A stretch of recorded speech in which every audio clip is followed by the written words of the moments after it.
皆さんこんにちは。間違い探し教室へようこそ。間違い探しは見る、比べる、考えるを一気に使う脳トレです。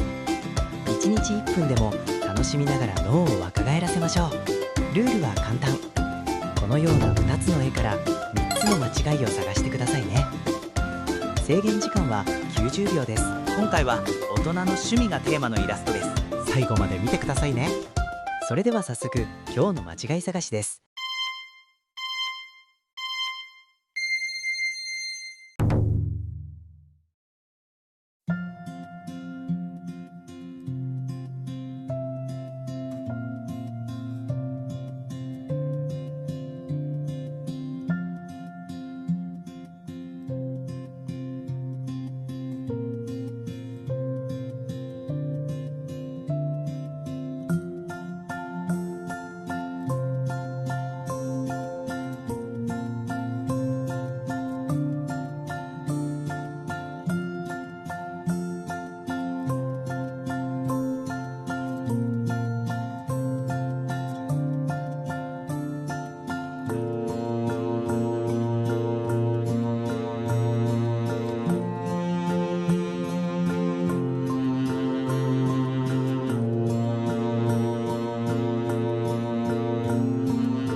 いかがでしたか？